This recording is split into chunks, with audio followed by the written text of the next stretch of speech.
Last time out at the Slovakia ring, we had an action-packed race. Going down into turn one, the Ferrari of Felipe Salaquada just about managed to hold the lead from the chasing pack, but a brilliant start from the Ford GT of Milos Pavlovic almost moved him up into second position. Instead, it was the Mercedes around the outside who moved up into that second place. Pavlovic's race would end pretty soon because he and Thomas Jäger came together down at turn three. A puncture for both cars plus suspension damage meant they would be out of the race.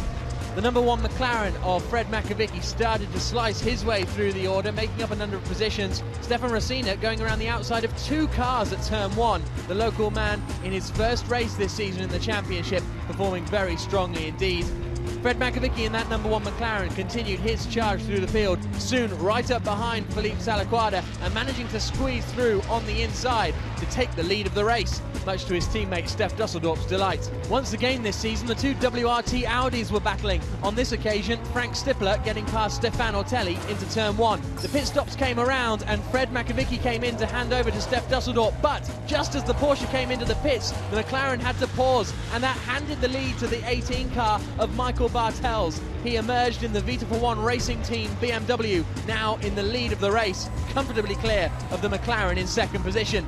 Meanwhile, the second BMW was trying to hold off the two Audis behind for fifth place. First of all, to attack Nicky Mermanov, it was Oliver Jarvis, getting the cutback out of turn one, up the inside into turn two to make the move stick. Lawrence Vanthoor found it a little bit more difficult. On the outside into the final corner, he was pushed onto the grass, just about managing to keep the Audi facing the right way. He wasn't particularly impressed with the driver in front though. There was no such troubles for Michael Bartels. He crossed the line to win the fourth round of the championship. Fred Makovicky delighted with his Hexis McLaren's second place. Markus Winkelhock and Marc Basseng completed the podium. Michael Bartels and Jelmer Berman moved to the top of the championship.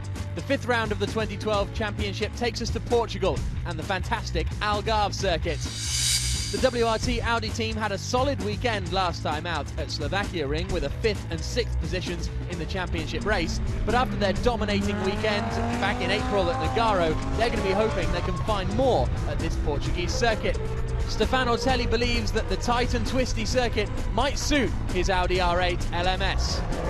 Yeah, for us to be here, it's actually my first time. I think it's really exciting. The last corners give us a lot of top speed, and all these blind corners are really, really demanding when you're alone. So I can't wait to be racing with the others, because I think it will be an exciting challenge. Last corner will give us a lot of possibility to overtake in a straight line. I can't wait to drive with the others. BMW were delighted to be back on the pace at the Slovakia ring, but Nicky Mermanov and Matthias Lauda struggled to match the result of their teammates, getting caught up in a few incidents both in qualifying and the races. But Michael Bartels and Jelmer Berman moved themselves to the top of the championship with the championship race win, which undoubtedly delighted team boss Bartels. We are the leader of the current GT1 Drivers' Championship and coming here to Portimao for the 5th round of the GT1 World Championship. Of course, our main goal is to defend the lead of the championship here and be also in the top 1 position in the rankings of the pit stop competition in qualifying race and in the championship race. Of course, the Ferrari remain in 5th place in the championship after the Slovakia ring. It was another difficult weekend for Francesco Castellacci and his teammate Enzo Ede, still struggling to get the pace out of the Ferrari that their teammates are showing, because Tony Verlander and Felipe Salaquada won the qualifying race at the Slovakia ring, but they couldn't turn their pole position into race win. That's something Tony Verlander is hoping they can change here. I feel quite confident. We feel that we probably made a step forward. We've been struggling a little bit to be consistent during the year, and hopefully from here on our performance is a bit stronger. I like the track a lot, so I think this is my 4th appearance here, and I really enjoy the demanding track of Portimao, so hopefully we can bring the car number 3 on the top. Incredibly, the Sun-Red Ford GT of Matteo Cressoni and Milos Pavlovic have yet to pick up a point this season, despite fantastically strong performances in the last 2 rounds at Novara and the Slovakia ring. Matteo Cressoni is hoping that'll change this weekend. Be back after a few 2 years, and I'm really happy to be here. I hope to have a good result after the good performance in Slovakia. Today we are quite fine. We are working a lot for tomorrow, and cross the fingers. Ryder Engineering have also struggled to turn their pace into points so far this season. Despite strong performances from both of their drivers, Albert von Taxis is their top man in the championship in 10th place. He's going to be joined this weekend by Stefan Racina, who after a strong debut weekend in the Lamborghini at Slovakia ring is hoping for more this time out. For me, you know, it was a surprise to come here, but it's my first time here, and you know, it's great to do a GT1 after the career that I had before, and obviously with Lambo. Seems that the car has now bigger restrictor, better BOP, so let's see, I think we're gonna do well. Hex's McLaren have moved up into second place in the team's championship after another strong weekend at the Slovakia ring. Their two cars will be hoping that they can climb onto the top step podium once again, hopefully aided by Alvaro Parent's local knowledge. The Portuguese driver excited to be racing here at Portimao. It's great to be racing at home, having all the friends over and everything, so really happy to be here. This weekend, still don't know how it's going to go. I think we can be very competitive. We were on the last two. Why not be here? So why not be very competitive here? And we're all pushing hard. McLaren, Hexes, the drivers. So looking forward for this weekend. At the top of the team's championship, though, it's Algarve.com Münnich Motorsport with their Mercedes-Benz SLS. Marc Basseng is absolutely delighted with how this season has progressed so far, but he's still hoping to be on that top step at some point. Well, Portimao is a really nice track. I hope our car suits the track. It's a lot of aerodynamic you need, and our car obviously have. So we try our best like every weekend. The straights are really long, so it's maybe difficult with other cars who have a bigger top speed than us, but we will see. Porsche's season has tailed off a little bit since their strong weekend in Zolder, which saw them move towards the top of the championship. Now Mike Parisi and Matt Halliday are down in 8th. Halliday isn't here this weekend. He will be replaced in that car by Andres Zuber. Yes, I'm very happy to be back again. Last time in Slovakia ring, I drove already with Benjamin Lariche, and now I'm here with Mike Parisi. I'm very happy to drive with Mike because he's a very quick driver. Porsche should be good here in Algarve, so let's see tomorrow. Team is doing a good job, and yeah, I hope for the best.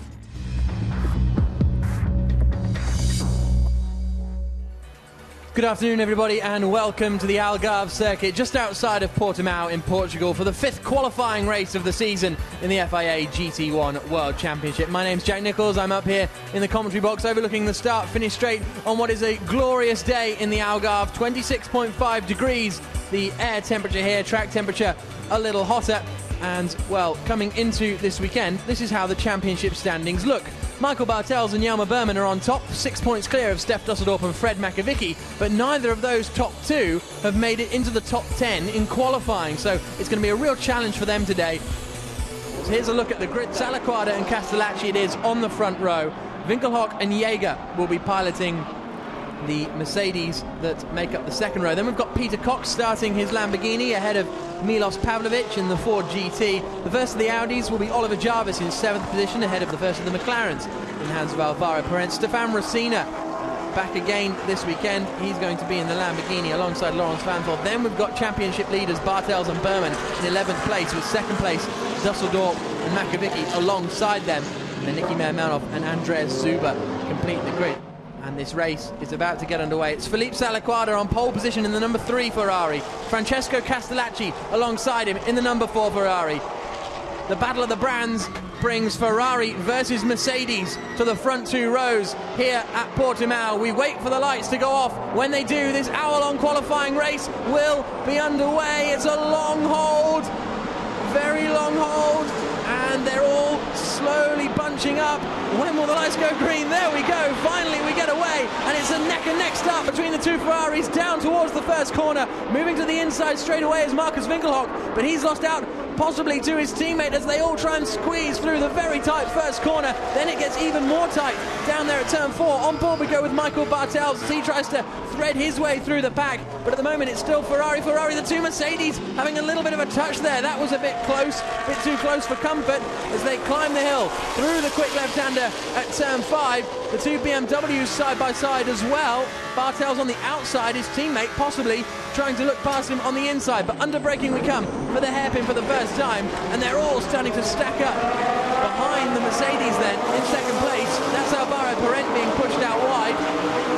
And Bartels has lost out to his teammate, so Nicky Melnoff, and they've got the Porsche around the outside of him, so Andy Zuber trying to get past Bartels as well, and he's managed it. So Bartels is down into 13th position, halfway around this first lap. So the two Ferraris have broken clear. Then here come the McLarens, and it's the number 1 McLaren actually who's been shuffled back as well. So Steph Dusseldorp and Michael Bartels really losing out in that start sequence, but the Ferraris have already managed to gather a little bit of a gap to the Mercedes behind them. And you can see Steph Dusseldorp frustrated with that start. He felt in qualifying that they could have got the car into the top 8 for the final segment of qualifying. And this is fantastic shots as the Raging Bull Lamborghini tries to find a way through. And a bit out of shape there on the exit from Peter Cox. That's going to compromise his run out through turn 5. Now this is Nicky Melnoff. He's got past Laurens Vanthoor. Andreas Zuber's going side by side with Vanthoor as well, trying to stick it around the outside on the run down into the hairpin. Let's see how this transpires down here, and Zuber has made it past, hasn't he? If he can just about get it stopped in time, he can. And Laurens Vanthoor loses out, so he's lost out to Melnoff and Zuber. There's the number 1 car of Steph Dusseldorp, right out behind Michael Bartels. They've both got past Laurens Vanthoor. Laurens Vanthoor must have a problem, I think, because he is dropping back through the order very quickly. Stefan Racina has come into the pits as well, actually, according to the timing screens. Yeah, I can hear him now coming underneath my commentary box. So Stefan Racina, I wonder if he and Vanthoor perhaps got together and it has caused damage to both of their cars. And there you can see front left and front right change as well. I'm not quite sure. Yeah, the front right's off as well for Stefan Racina, so hopefully we can find out what's happened down there. There's Albert von Turnentaxis checking out the damage. And we've got side by side, and this is an attack for second place, and Winkelhock's through. Markus Winkelhock up into second position, past Francesco Castellacci. The Mercedes starting to get into their rhythm now for the race pace, and Castellacci will need to be careful because he's got Thomas Jäger right up behind him as well. Almost contact as they come through turn 4. Through the fast left-hander at turn 5. The Mercedes are strong through there, so if he can get a good look down into the hairpin, he might be able to get past, but Castellacci sees it coming, covers the inside line in that Ferrari. He's later on the brakes as well. Is that going to overshoot him the corner? No, it's not. So that was good defensive driving there from Castellacci, but he couldn't stop Markus Winkelhock coming past into second place. And now the pressure really is going to be on Thomas Jäger to try and get past the Ferrari in front of Francesco Castellacci without getting caught and passed by Peter Cox behind there in the number 25 Reiter Engineering Lamborghini, and he's already got alongside. The Mercedes are so strong through that final corner that Jäger's just driven past. That's fantastic stuff, but Castellacci will get back in the slipstream, try and find the inside line. Jäger has it covered, moves back towards the outside line and consolidates the position. So Mercedes now into second and third places, and Francesco Castellacci really starting to struggle now. Peter Cox will be on him before too long, and that battling has allowed the number 10 Ford GT of Milos Pavlovic into play as well. Here was the start then. They spread out fairly quickly, the two Ferraris working well together, going side by side and not allowing any attacks. It was all fairly well behaved and neat, wasn't it? And there was almost a bit of contact between the two Mercedes, which was a little bit close. That was a little bit close as well. Peter Cox coming up to the back of Thomas Jäger. This is on board with Michael Bartels, getting done around the outside by Andreas Zuber and up the inside by his teammate. So that was not a particularly strong hairpin for Bartels, and yet he lost out to the Porsche there too. This is on board with the 32 car of Laurens Vanthoor, so that's where Vanthoor lost a couple of positions as well, getting knocked out wide. Keep an eye on Peter Cox as well though, because he's a man with plenty of experience, oldest ever driver in FIA GT1 World Championship, but that's not stopping him. He looks to the outside line. The Ferrari knew it was going to be in trouble, so he covered the inside line immediately to Castellacci. Lamborghini on the outside. Surely the Ferrari will be able to hold this on the brakes. He can. They need to watch out for Milos Pavlovic though, because he's going to be the man with the most momentum through there, and Cox has to back out of the throttle. That allows Pavlovic the chance, does it? No, not quite. We go on board with Michael Bartels. That's the McLaren to the right of us. He's not going to be able to hold on to that. He's going to try and get the cut back into 9. Not close enough. Dusseldorp holds on to that position, but Bartels has got an excellent drive out of the corner. There's going to be contact there, and there is a little bit of a nerf with the McLaren. They both seem to be running still at the moment through the very fast left-hand kink at 11. The McLaren holds onto the position, so Bartels is desperate to try and find a way past, but as yet unable to get past Stef Dusseldorp. But here we go then. On board with the 37 car we were with Thomas Jäger, and you can see how wide the Ferrari is. He needs to get across to the inside line very quickly, and he does so, Salaquada, but once again Winkelhock is going to be on the outside line. He's not going to be quite able to pull along. The second Ferrari is having to go defensive as well. Has he got enough of an overlap into turn one? No, he hasn't. So Winkelhock has to hold on to it for the moment. Ferrari goes wide on the exit of one, but there's no way past into 2 or 3, and Jäger having a look up the inside of his teammate as well. 3 cars absolutely right together. Ferrari versus Mercedes over the crest of 5. What's happened there to Peter Cox? He's out of the race, is he, or has he just gone wide? I thought maybe he would... The way he went off was like he had a puncture. He's having a look around, trying to select first gear perhaps, but the Dutch driver Peter Cox is off at turn 4. Looking around, he gesticulates, and I wonder if he's unbuckling there by the looks of things. We'll have to wait and see, but I wonder if he's tried to have a look into 4 and it hasn't worked out for him. But yeah, Peter Cox out of the race.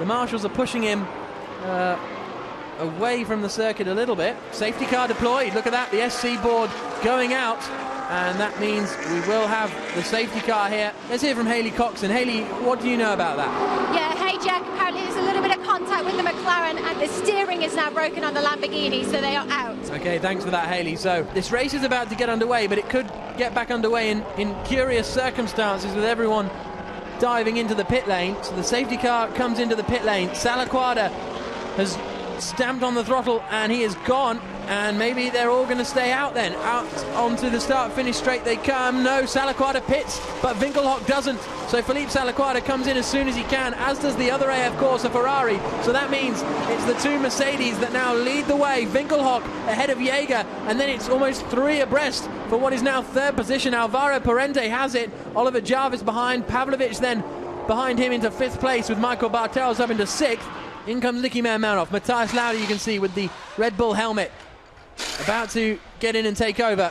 Mike Parisi in the background in the Porsche, taking over as well from Andreas Zuber.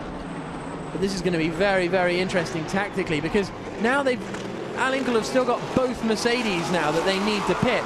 And obviously they can't, I don't think they can pit them at the same time. I don't think they've got enough crew, frankly. The 2 Mercedes are right together now. They're going to start battling here, and that's going to be not work out for them at all. Well, we go on board with Thomas Jäger. Surely they've got to pit one of them this lap. I would suggest they will pit Winkelhock and allow Jäger to have a couple of laps by himself out in front. But look at this McLaren. He's going to try and take the lead of the race before too long. Down into turn 1. Not close enough. But Alvaro Parente is at his home circuit, absolutely on it. Out goes Marc Basseng then. Now this is going to be interesting. Where is he going to come out in relation to the Ferrari? This is the battle for what is the effective lead at the moment. Then out goes Jelmer Berman.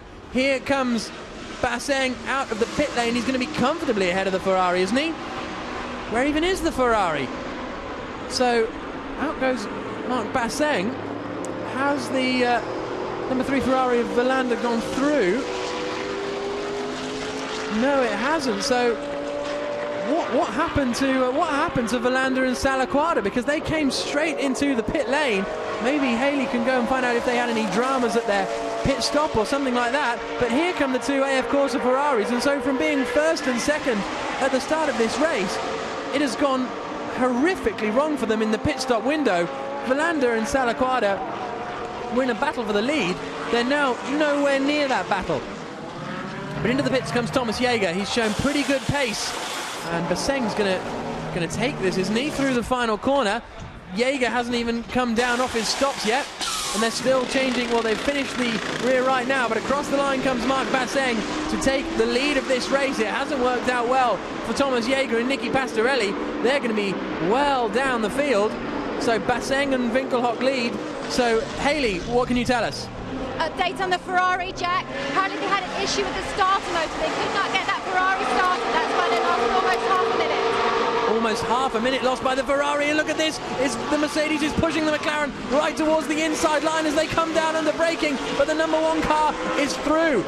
Into the pits comes the McLaren from the race lead. Can they get the car turned around quickly enough to get out once more, still in the race lead? Hexis very good at pit stops, were very strong last year at pit stops in their Aston Martin. That's a very good getaway, a very smoky getaway from Grégoire de Moustier. So this could be Oliver Jarvis and Frank Stippler taking the lead of the race, but across the start-finish line comes Marc Basseng. Is he going to move past them? Look to the right of your shot. Where's the Mercedes? It's through. Mercedes leads, Audi second, BMW third, McLaren fourth is how it's all panned out after those pit stops. And now Jelmer Berman has got past his teammate. Jelmer Berman is past Matthias Lauda and up into third position. And how quickly can he now close in on the second place man, Oliver Jarvis? So Jelmer Berman taking advantage out of that final corner. Where's the Ford GT gone? Presumably it's up alongside and in front. So Mike Parisi, has he lost out? Yes, he has. It's a replay of Berman going past Lauda. He's got a good toe. Not really close enough unless it's just going to be a do or die. Yeah, good move there from Jelmer Berman. No hint of team orders. I've no doubt Lauda looked in his mirrors and thought, oh, he's having a go.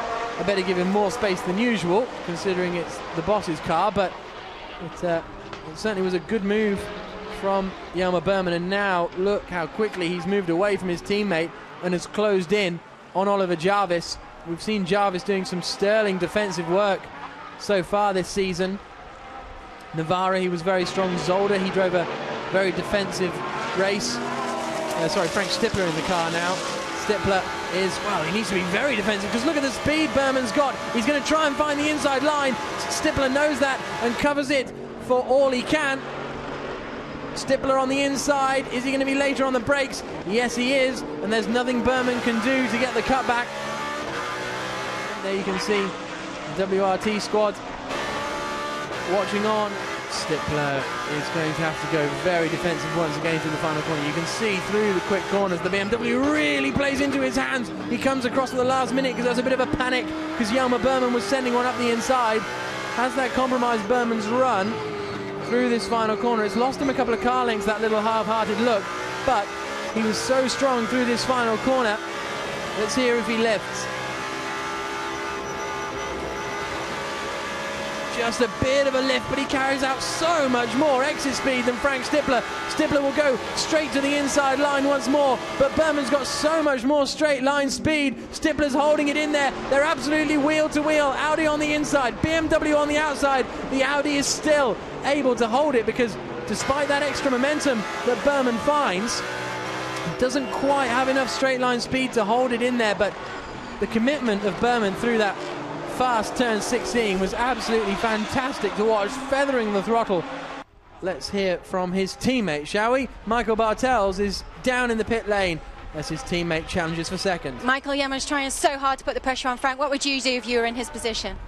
Of course, in our position, let's say we need all the points to fight for the championship. So he should stay calm, wait for his chance. You can see that the Audi is a bit more in trouble. It looks, now we are on the other side actually, and we passed clearly. Michael Bartels has commentated us through. I think now it's important to get the car home and to finish in the points. So we are in second position. Thank you. You can do the rest of the race if you want, Michael. So Jelmer Berman moves up into second place. He crucially got the inside line coming out of that final corner, and as a result was able to send it up the inside. Here we go, here's the onboard. Any particular mistake from Stippler? No, you could see Berman was lining it up so early, wasn't he? He was hugging such a tight little line. Instead of going out wide and using all of the circuit, which is the natural racing line, he just hugged it towards the inside, so he knew that he'd have a little bit less speed. He still had to get the job done under braking, but he knew he'd have a little bit less speed, but he'd have the track position. He'd be on the right side of the circuit that he wanted to be on. This could be the chance for Pastorelli to get past de Moustier into this final corner. Mercedes very strong through turn 16. Can he get a good enough drive out? Look Look how close he is to the back of the McLaren. That must be a pretty imposing sight in your rear view mirror. The McLaren goes out wide. Pastorelli takes good momentum. He's tucked into the slipstream, but he's not quite getting enough of a drag off the McLaren in front. Has a little look to the inside. Is he just going to send one last to the late breakers from Nicky? Pastorelli has to back out of it. Demoustier holds it on around the outside. Good driving from the young Frenchman. Is this the chance? Up the hill, up the inside goes the Mercedes, and he's managed to get past. Good manoeuvre from Nicky Pastorelli. He sized that one up a couple of laps ago. Now Cressoni is going to try and attack the McLaren, although Pastorelli's gone a little bit wide through 15.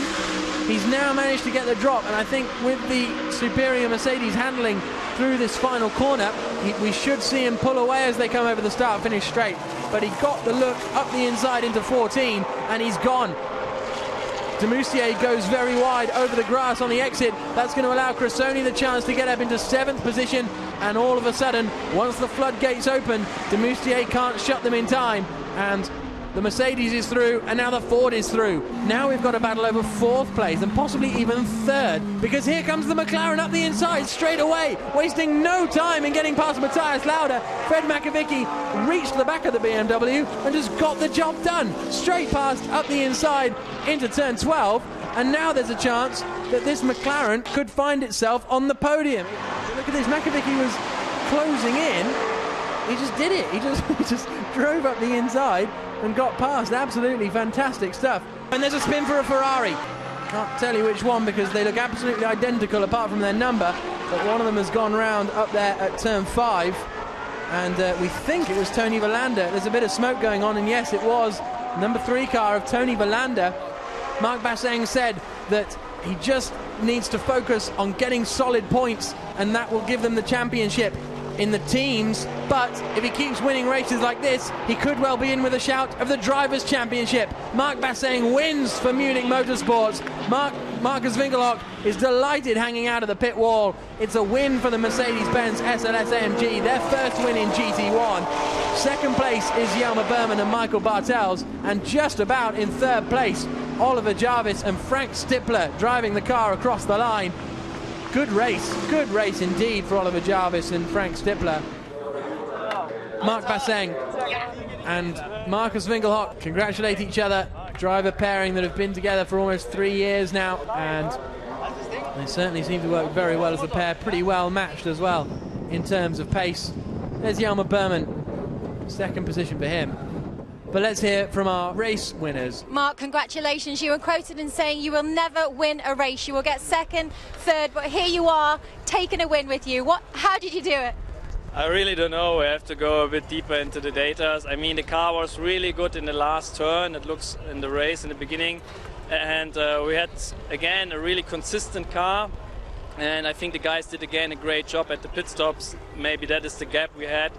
And we couldn't pull it away, and I could bring it home. And I'm really happy with this qualifying race win, so we hope for more tomorrow. Thank you, Mark. Here's a look at the results then. The race win for Marc Basseng and Markus Winkelhock, Bermans and Bartels in 2nd place. 3rd position going the way of Frank Stippler and Oliver Jarvis.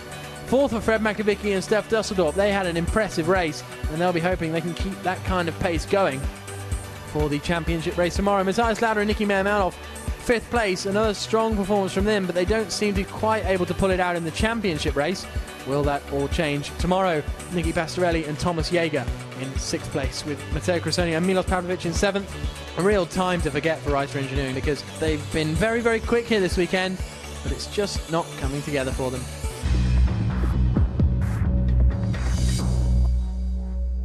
Good afternoon, everybody, and welcome to the Algarve circuit. Just outside of Portimao in Portugal, it's the championship race for the 5th round of the 2012 FIA GT1 World Championship.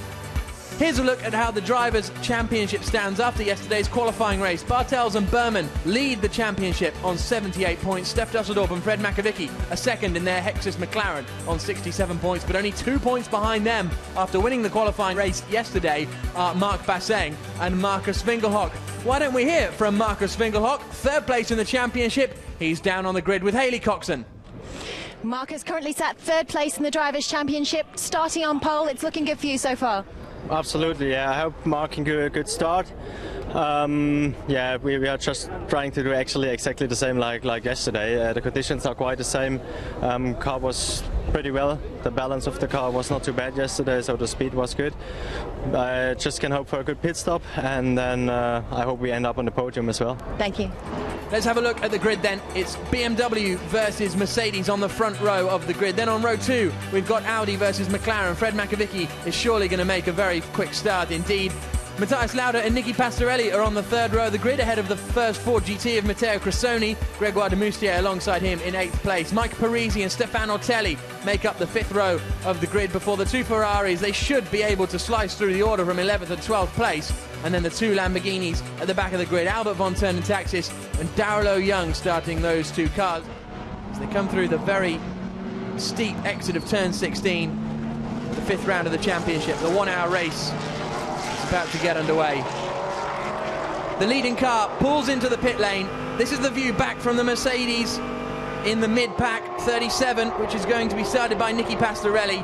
It's BMW versus Mercedes off the front row of the grid. We go on board with the front row car of Jelmer Berman as we wait for the lights to go green. The 5th round of the championship is underway, and who's going to get the best getaway? It's a good start from the McLaren looking to the outside, Fred Macavicki, but it's pretty even Stevens. One of the Porsches has gone off, no, it was one of the Ferraris, sorry, has gone off onto the grass on the run down into turn 1, but Fred Macavicki is up into 2nd place. He's managed to get past Jelmer Berman, and there's contact in the middle. Tony Verlander goes off, as does Frank Stippler. Another car got involved there as well. I think it's Gregoire de Moustier. Apart from that, they're all safely through the first corner. That's a rear right puncture, I think, for Frank Stippler. He's probably going to have trouble getting that back round to the pit lane.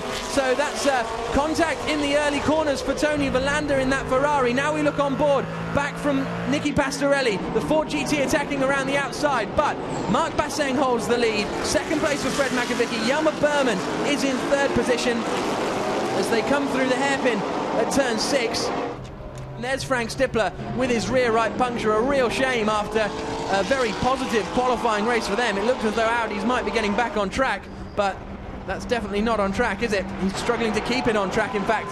Very wide from Marc Basseng out of turn 16. Is that going to give Fred Macavicki an opportunity? McLaren's very quick in a straight line as they come to complete the end of the first lap. There's only 0.3 of a second between them, but here comes Jelmer Berman. He's managed to get alongside Fred Macavicki on the run down into the first corner. It's going to be tricky to hang it on around the outside, and he is unable to ultimately.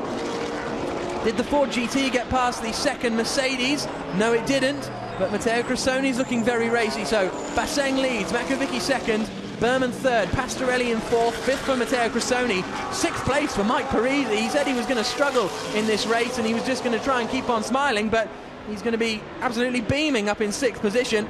Darlow Young in 7th, Stefano Telli in 8th, Enzo Ede in 9th, and Matthias Lauda completing the top 10. That's Darlow Young going past Mike Parisi down at the hairpin. So Darlow Young is now up into 6th position. Back on board with Bartels in this fantastic sounding BMW Z4. They've changed the right rear on Frank Stippler's car, but they don't seem particularly satisfied. Attacking to the outside now is Fred Macavicki. He's looking every which way to try and take the lead of this race, but as yet he's unable to do it. And Bartels has got, Berman has got the best seat in the house to view it from. Left-hand king at 7, into the double right of 8 and 9. Down a gear, try not to hit that sausage curb on the inside because that'll rip your front splitter off in an instant. Climbing the hill out of 9, a little bit out of shape for Berman, but he keeps it all together over the crest and down into 10. And it's this kind of area of the circuit where the Mercedes seems to just pull away slightly, and then the McLaren is strongest coming out of turn 16. Well, there is Frank Stippler. He's obviously still in the car, so let's see if we can see what happened. Down into turn 1, the McLaren was all on the grass on the outside. Then somewhere in here, the Ford gets into contact. Okay, so the Ford got into contact with the Ferrari, or the Audi, I should say, on the inside, but also there was contact between the McLaren and the Ferrari. So the Ford and the Audi came together, and the McLaren and the Ferrari came together. If that's clear enough for you. It's difficult to quite pick out what happened from those various angles, but I think it was something along those lines. So there is Matthias Lauda then. Whitley try and grab towards the inside line. He's got a good run out of the corner. He looks to the inside, but he's not quite able to get past. And the Ferrari coming straight across the front to, jiggling around a little bit, going down the start-finish straight there, Enzo Eid. He's pushing the boundaries of defence. And this is going to be the move from Lauda. That's brilliant stuff. Got on the throttle, didn't compromise his exit out of turn 12 and into 13, and he goes past up the inside into 14. I think that's what he tried to line up to do on the previous lap, but Enzo Eid now drops down into 9th position. Oh, there's a spin for Frank Stippler, and he kicks up the dirt on the inside. So Frank Stippler retired from this race, unfortunately, after that incident at the start. Let's see what he has to say. He's down in the pit lane with Haley Coxon. Frank, what's your views on the incident?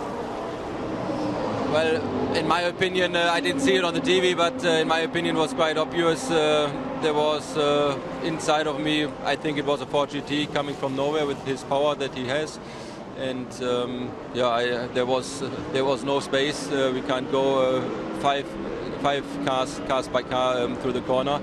So he hit me on the right rear wheel, causing a puncture, which we solved for the pit stop. But then he pushed me into, I think it was a McLaren, and the left rear wheel suspension was broken as well. So it was too dangerous. We tried to go on because we tried to score some points just in case of retirements of the others, but it was too dangerous. Thank you. Yeah, you could see 2 separate incidents down there at turn 1, wasn't there? So are any of them going to come into the pits this time around? No, they're not. I wondered if Berman might. Pastorelli is. Nicky Pastorelli is going to come in and hand over to Thomas Jäger. There's Van Thorp waiting for Stefan Ortelli to come into the pits. And Stefan parks the car. The car goes up on its jacks. And in comes Lawrence Van Thorp. A little seat insert for Stefan Ortelli, who's a slight little man. And we've also got the Lamborghini coming in of Albert Bonturn and Taxis. We've also got Gregoire de Moustier in, Enzo Eid in, and Nicky Pastorelli, as we already mentioned. So a few changes going on as out goes Laurens Van Thorp. There is Michael Bartels getting ready. Here you can see actually some of the top speeds, 260 kilometers an hour for the Ford GT, and the Porsche second quickest. McLaren, as you can see, third quickest, with the McLaren in 5th. And you can see that neither the BMW or the Mercedes are even there. There's the BMW in 7th place, with the Mercedes in 8th quickest. So, into the pits comes Marc Basseng, race leader. Followed in by Jelmer Berman. Berman was very good on the brakes there, because look, he's must probably halved the gap to Marc Basseng coming into the pit lane. Fred McAvicky is now going to stay out and try and set some good laps in clear air. This is going to be the important thing, though. It's going to be, well, the 2 German rivals in the pit lane. Vita for One Racing Team in their BMW versus the Alinkel.com Munich Motorsports Mercedes squad. Alinkel very, very quick with their tyre changes. The Mercedes are away.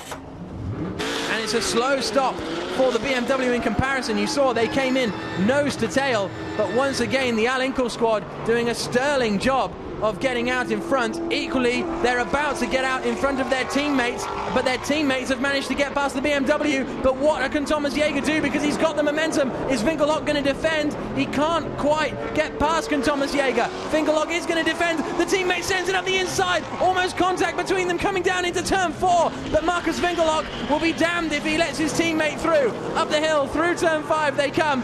Down towards the hairpin.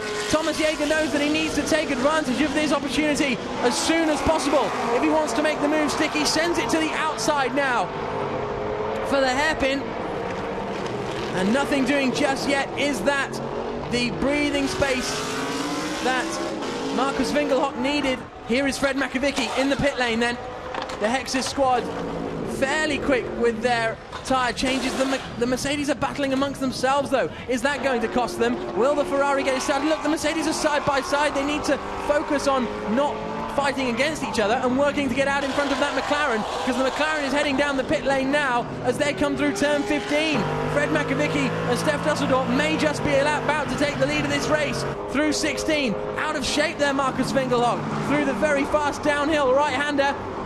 Here comes the McLaren out of the pits, and Steph Dusseldorp is going to take the lead of the race as the Mercedes come down past it. The time they've lost battling themselves ultimately may well have cost them the win, but here they come. The 3 of them are going to be right together because the McLaren's still getting his tyres up to temperature. Steph Dusseldorp, this is fantastic stuff. A three-way battle for the lead of this race. Dusseldorp goes defensive immediately. Their line astern. How quickly can these Mercedes try and get past the Hexus McLaren in front? Out through turn 5. They're right under the rear wing. Dusseldorp goes defensive. Winkelhock then has to look back towards the outside. Jäger's going to try and make it 3 abreast, going down into the hairpin. 3 abreast for the lead of the race here in GT1, and just about holding it on is Stef Dusseldorp. Thomas Jäger's got a good exit, has a little look to the inside. That's not going to be an overtaking opportunity. He'll then be on the outside for 8 and 9, but this is breathtaking stuff, because don't forget, Michael Bartels is coming in to join in as well if these 3 start battling hard. But the long and short of it is, Stef Dusseldorp in the Hexus McLaren has used the strategy to perfection and is now in the lead of this race. Second place is going to be Markus Winkelhock, third is Thomas Jäger, and fourth is Michael Bartels, because Mike Parisi and Matthias Lauda have now made their pit stops. Well, I can't help but think the Mercedes fighting with each other up there in the early stages of that second stint has cost them the lead of this race, and possibly cost them a 1-2 on the brakes into 15. Jäger's trying to stick it around the outside of Winkelhock. Surely he won't be able to pull that one off. He has! Fantastic move from Thomas Jäger, up into second position, around the outside at 15, and now he will set about trying to get past Stef Dusseldorp. Down the start-finish straight they come. The pit stop window will close in half a minute. The Hexus crew watching on. This is some decent straight line speed from Jäger. Look, Michael Bartels is there, all ready to join in. And everyone now has made their pit stops. Mike Parisi and has handed over to Andy Zuber. Matthias Lauda has handed over to Nicky Meyer-Melnhof. But what a enthralling race we have now at the front. I thought it was enthralling before the pit stops. It's just got a whole lot better out through turn 5. The trouble for the Mercedes now is going to be the opposite of the trouble they had early on. Thomas Jäger's going to the outside now, into the hairpin. It's not going to work, but he will have the confidence. Will this give him the inside line into turn 7? It will, but the McLaren will have the inside into 8 and 9. The Hexus McLaren can't hold it on, and Thomas Jäger moves into the lead of the race around the inside at turn 7, and now will he begin to pull away? Now is Winkelhock going to try the same strategy on Stef Dusseldorp here? He might, you know. He's got a good run out. He couldn't quite get up the inside line quickly enough, and he's going to have the inside line into 7. Can Dusseldorp hang it on at 8? No, he can't this time. Winkelhock is through, up into second position. An absolute carbon copy of the move his teammate pulled on the McLaren just 1 lap ago. So let's hear from team boss Marc Basseng. His cars are squabbling left, right and centre. And Alvaro Parenta's got past Andy Zuber and is now up into 8th position. We're about to see how he gets past. It's coming up into 11 and up the inside into 12. There you go. Oh, big slide from Laurens Vanthoor, out of shape under braking before. This could be the opportunity for Nicky Meyer-Melnhof, because that's allowed him to get right up close behind. He runs out very, very wide onto the AstroTurf. Will he try and find the inside line on the run down into 6? Or does he decide to stick it towards the outside? The outside is his plan, and then get the cutback. Vanthoor for once gets the car stopped in time down there at the hairpin. He's been struggling to do that so far in this race. Here's the replay. Back end steps out just about there. Nice stuff from Laurens Vanthoor, leaving a trail of rubber down on the circuit. There is Lauda. He's not looking particularly delighted with how this race is going, and now Nicky Meyer-Melnhof has been given the warning for track limits, and off that's Stefan Racina, and he's rejoining the circuit, so maybe that was just a little off for him. That's at turn 8 and 9. It's turn 8 and 9, so he's going pretty slowly up the hill. We'll wait and see how things develop for Stefan Racina. That would be a shame, because he was in 10th place in the final point scoring position. And that's the McLaren. It's Alvaro Parent. It's Alvaro Parent, I think, from the helmet. We'll have to wait for confirmation, but the helmet looks like Alvaro Parent, and yes, it is Alvaro Parent. So that was nearly dramatic, but in the end it is Alvaro Parent who walks away from his Hexus McLaren from 8th place. So that's a real shame. Real shame. Just when you thought Hexus were getting on top of their reliability issues, Alvaro Parent has had to retire from this race, pulling it off at the top of the hill at 14. Laurens Vanthoor still scrapping it out with Nicky Meyer-Melnhof through turn 3 into turn 4. And a bit of contact there, and Vanthor goes round. Nicky Meermanhoff trying to take too much speed through the corner, I think. A little tap on the rear of Laurens Vanthor, does a nice little donut. He's lost out to the Porsche as well of Andy Zuber.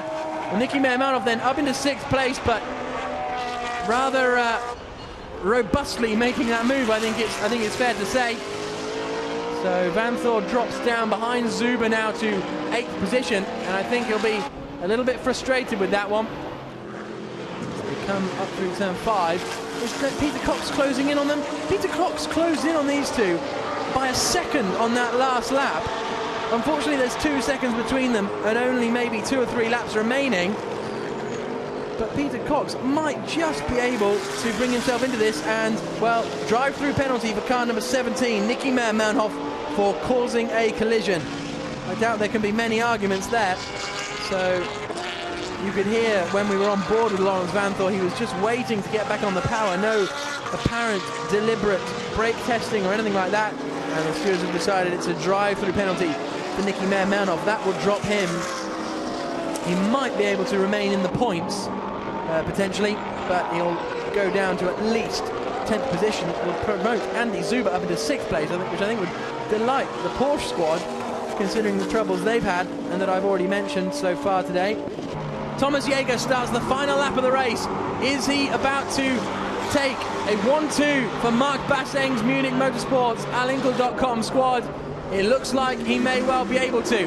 The gap is just 1.3 seconds up at the front. The gap is just 1.5 tenths between 3rd and 4th places. Michael Bartels has to do it on this lap if he wants to stand on the podium. But he will, of course, be considering the championship. There's no point going for something crazy and ending up with a penalty or a retirement and picking up no points at all. Oh, that's Andy Zuber from 6th position. He's out of the race on the final lap. That is really sad news for Porsche. They've had to work so hard this weekend to try and get that car running. They've managed it, but it's not going to make the final lap. This car definitely is going to make the final lap. It's also going to take the victory. There we go on board with Michael Bartels. But it's Thomas Jäger for Alinkel.com Munich Motorsports who sees the checkered flag. It's a 1-2 for Alinkel in their Mercedes. They become the 5th brand in 5 championship races to win. And look at that. The Lamborghini has passed Michael Bartels on the very final lap. Peter Cox is up into 4th place. So fantastic work from Peter Cox. I wonder if Bartels had a little look at the McLaren on the final lap, because when we went on board with him a few moments ago, he was considerably further behind the McLaren than I would have thought. So I wonder if he's had a lunge, and then Peter Cox has taken advantage of that. But take nothing away from the advantage that Alinkel will now have at the top of the team's championship. Absolutely commanding it will probably be, having picked up 25 points for the win and 18 points for the 2nd place. And there must have been a few nervy times. There's a few nervy times for Alinkel. So here we go on board with the BMW. And look at that, Peter Cox stuck it around to the outside. There was contact between the pair of them. Bartels presumably then thought he'd held it, and he has held it. We're going into the final corner now, and is Peter Cox going to go up the inside into 16? He is. Fantastic stuff. Peter Cox taking it on the final lap, tried around the outside, in the end stucking up the inside into turn 16, and Michael Bartels has to finish down in 5th position. There's Thomas Jäger, driver of the race really. Some brilliant overtakes, some brilliant pace, and he is very, very happy with that. He and Pastorelli very satisfied, and Alinkel pick up their 1st championship race win of the season. Here's a look at the results then. Alinkel.com Munich Motorsports 1-2 with their Mercedes-Benz is the 5th brand winner in 5 championship races. McLaren in 3rd, Fred Makovicky and Steph Dusseldorf. Lamborghini in 4th, Daryl Young and Peter Cox. Jelmer Bermans and Michael Bartels only in 5th position, with Ortelli and Vanthor in 6th place. Enzo Eid and Francesco Castellacci into 7th. 9th place going to the Ford GT of Criseno and Pavlovic. A point at least for Parisi and Zuber after their retirement on the final lap. Demoustier and Parent retired, as did Stefan Rossini. We never found out actually what happened to Stefan Rossini, did we? But he retires from the race. So let's hear from Thomas Jäger and Nicky Pastorelli, winners of the championship race this afternoon here at Portimao. Congratulations, Thomas. What a win, a 1-2 for the team. Yeah, great. I'm really excited because it was such a tough fight we've seen after the pit stop. So our car was fantastic. That's why I could overtake the other twos. So yeah, my teammate Nicky made a great job. The car was excellent, as I said, very consistent. So it's a great first win with the SLS AMG in the GT1 World Championship. So we are all very happy. Certainly has been the track for the Mercedes here this weekend, hasn't it, Nicky? Definitely, and apart from being the track for the Mercedes, everything also finally came together, so it couldn't be better. First place for us, which we are really happy with, and second place also for the other car, so perfect weekend. Thank you, guys. Here's a look at how it affects the championship standings then. Michael Bartels and Jelmer Berman still at the top of the championship, but look at that, only 5 points now ahead of Marc Basseng and Markus Winkelhock, who are only 1 point ahead of Stef Dusseldorp and Fred Makovicky. Thomas Jäger and Nicky Pastorelli have almost brought themselves into contention for the top of the championship with that win. Ortelli and Vanthorpe, Philippe Salaquada and Tony Verlander complete 5th and 6th positions. So that's how it's going to work out as far as the team's championship is concerned. Al Inkel, unsurprisingly, top of the championship. Vita for One are now in 2nd place after hardly picking up any points in the opening couple of races. They're really on it now. Hexis Racing and WRT still very closely matched. AF Corsa in 5th place. There's Nuno Sequeira, commercial director here at the Autódromo Internacional de Algarve. And once again, it's been an entertaining race. Luis Pinto Freitas, chairman of the board of directors of FPAC, presents the winners with their trophies, and then the team's trophy as well. It was an action-packed race, and now the champagne is about to spray on the top step. Al Inkel very much spraying each other, leaving Hexis to do what they want. And from myself, Jack Nichols, and Hayley Coxon down in the pit lane, we'll see you next time after a great weekend for Al Inkel.